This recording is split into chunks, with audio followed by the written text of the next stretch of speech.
তো hello friend, তোমরা কেমন আছো? আশা করি সকলেই ভালো আছো। আমার নাম হলো সুশান্ত। তো অ্যাকচুয়ালি আমার বাড়ি হলো কল্যাণী মায়ের চর, তোমাদের এর আগেও বলা হয়নি। তো আমাদের এই জায়গায় খুবই জাগ্রত কালী মায়ের পুজো আজকের দিনে। তো তাই সকাল সকাল ঘুম থেকে উঠে মার সাথে চলে আসলাম গঙ্গায়। গঙ্গা স্নান করে, কারণ ওই মায়ের পুজো দিতে হলে সেদিন গঙ্গায় স্নান করতে হয়। তো গঙ্গায় স্নান করে গঙ্গায় এসে আর বাবার কাছে বাবার দর্শন করবো না তাই কখনো হয়? তো চলে এসেছিলাম বাবার পুজো দিতে। বাবার কাছে মাও ছিল, মার পুজো দিয়ে আমরা চলে আসলাম বাড়িতে।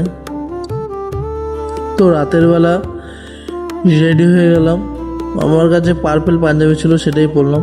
তো ফ্রেন্ড, কদিন ধরে ভিডিও আপলোড করা হচ্ছে না, কারণ শরীরটা খুব খারাপ, জ্বর এসেছিলো। তাই তোমরা দেখতেই পাচ্ছ শরীরটা কীরকম ভেঙে পড়েছে। তো আজকে মায়ের পুজো, ভাবলাম মায়ের পুজো করবো না তা হয়, তো রেডিমেডি হয়ে চলে আসলাম। তো দেখতেই পাচ্ছ কিরকম ভিড়। এসেই আমাদের ভাগ্যটা দেখো, মায়ের দর্শন পেয়ে গেলাম। তো অনেকক্ষণ বসেছিলাম অঞ্জলি দেওয়ার জন্য। আমি একা না, আমার ফ্রেন্ডরাও ছিল, দেখতেই পারছো।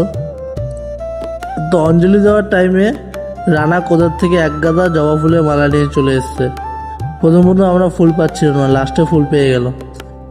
তো আমরা পুজো টুজো দিয়ে মায়ের আরতি দেখে বাড়ি যাওয়ার আগে মায়ের দর্শন করে চলে আসবো বাড়িতে। তো ফ্রেন্ড, দেখতেই পাচ্ছ পুজো দিতে দিতে ভোর হয়ে গেছে।